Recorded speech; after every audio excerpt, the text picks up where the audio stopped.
On Healing Part 1, Murdo MacDonald-Bayne. In this letter I will deal with healing because we have had many hundreds of letters asking for healings of all kinds, and there has been many wonderful results. I feel that a letter to you on this subject will be helpful. To apply the healing power effectively, we must realize the fountain from which it pours forth. With this knowledge, courage and faith is built up. Knowledge is the key to this most wonderful power and thus fortifies the faith. Blind faith is so often weakened through lack of understanding, and doubt takes its place. That is why I have in the past gone into details with reference to truth as it really is, and I would suggest to you to keep all these monthly letters and have them bound at the end of the year so as to preserve them, then go back and read them over again, and I am sure that you will get a greater understanding. Remember that every thought, every reaction, every movement causes a change in the body through a chemical reaction. Unless we can discern our thinking and our emotional reactions, we are bound to suffer. If we can become aware of our thoughts, what they are and the motives behind them, our fears, and discern the cause of them, they will loosen their hold on us. Yet the main thing in healing is to know the truth that will set you free. In the first place, we must know that the divine spirit in man is inexhaustible and infallible. It is ever present in the now and not only some future time. Spirit is always active in the ever-present now. It is perfect intelligence and is outpicturing at all times the divine design, made from his image and likeness. It knows all and is able to restore organs even when they have passed all artificial or material aid. The fact that there is no separation between us and the divine ever-present, this life is forever being mediated to us from its source, and if we can be aware of it in every cell in our bodies, it is there according to our awareness of it. Secondly, divine spirit is perfect in its expression and is expressing itself continually through us. It does not have to be urged, it only needs our understanding and cooperation. The more we are aware of this, the more powerful will it show itself in our minds and bodies. The most practical application of the healing power is to understand that pure spirit is present in its entirety at any point simultaneously. That is to say that in me and in you this spirit is in its entirety now and is pure and perfect. When I am aware of this, and as there is no separation between us, it must affect you as well as it affects me. If you consciously become aware of this, then you will help everyone whom you think of at that moment. Thirdly, spiritual forces come to our aid immediately we ask for help, because when a call goes out to God, it reaches the very center of his being and is returned outwardly to us through his administering angels, similarly as when, for instance, you cut your finger. A message reaches your brain immediately, and then from the brain messages are sent all over the body to bring aid and healing to the part affected. There is an intelligence at work all the time for our benefit. This intelligence is the predetermined knowing of the infinite, the knowing how.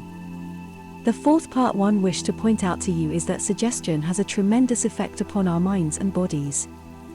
The most wonderful forces are set in operation through this agency. Also, the same agency can do untold harm. The majority of people are malpracticing themselves and others.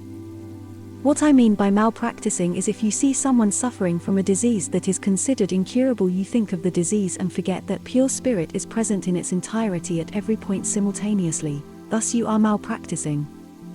By thinking of a disease as permanent, people condemn themselves and others. Thoughts are things and are absorbed by the minds of others, especially the sufferers. The very expression on your face reveals what you are thinking. Remember, the tongue of the wise is health. If you have an illness or others are affected, you must see at once your divine nature and that same divine nature in others. Free your own minds from disease and you will free others also. Unless your mind is clear in regard to this, you will still be in the prison of your own making. We heal through the truth that God is life and he alone lives, and he is living in you now in all his completeness. The life principle is the only reality, and disease has no power of its own. To help us to help you, you must realize your unity with the source of all life and that this life is being mediated to you eternally. Electricity is continually present. When we put on the switch, we make the connection and we get the light or power, whatever the mechanism is suited to. It is the mechanic that determines the kind of manifestation that will take place. The electricity is always the same. The same is with us. The infinite life is always the same. It flows into us when we become aware of it. According to our awareness of it, so shall it manifest. When we recognize this, we will not malpractice others or ourselves.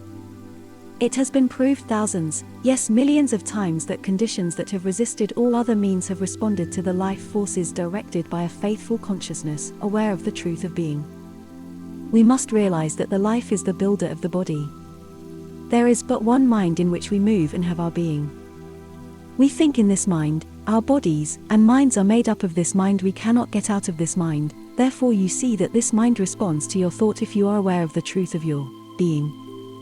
Call no man your father on earth, for one is your Father which is in heaven, thus proving that you are a child of God made in his mind, because you cannot be made anywhere else, as there cannot be any outside the mind of God, otherwise he could not be infinite.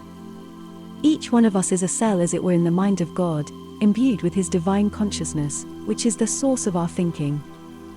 Each one of us is manifesting the divine intelligence under the direction of the divine consciousness when we are aware of our unity.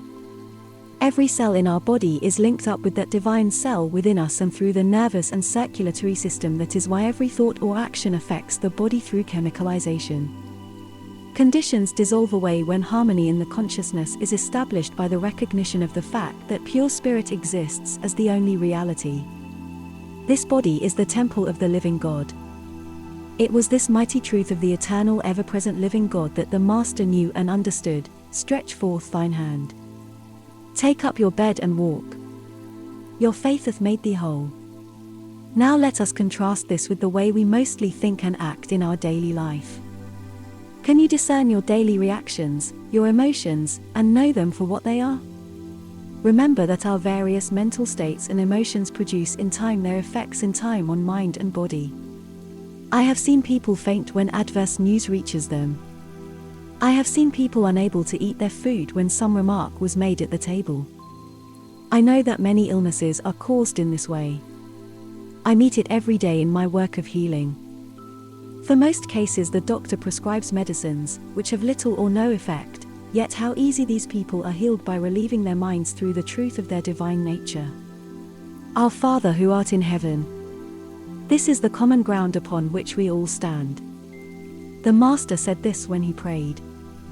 He also said, "He who doeth the will of my Father is my mother, my sister, my brother." Fear has the effect of closing up the channels of the body so that the life forces flow in a slow and sluggish manner. Understanding, faith and hope open up the channels of the body and the life forces go bounding through and disease is cleared away. People who have no forgiveness in their hearts create disease in themselves. I have known people who suffered from unknown diseases being speedily cured by forgiving all, and expressing love to all, especially those who had done them an injury. The path of love through the soul is a builder of good health and happiness.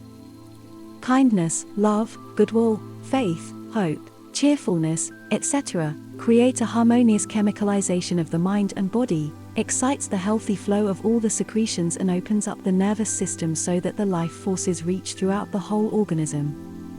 A method that I have advocated with unbounded success to many people with so-called incurable troubles is to lie down in the open air and breathe, repeating the words, "Divine life fills me."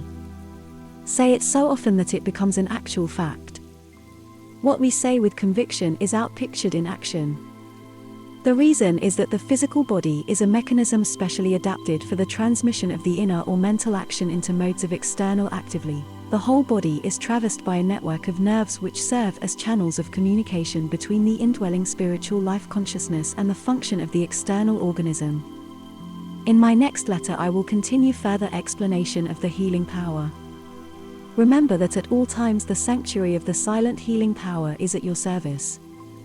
The many healings done through this agency are remarkable. Hundreds of names are added to our register each month.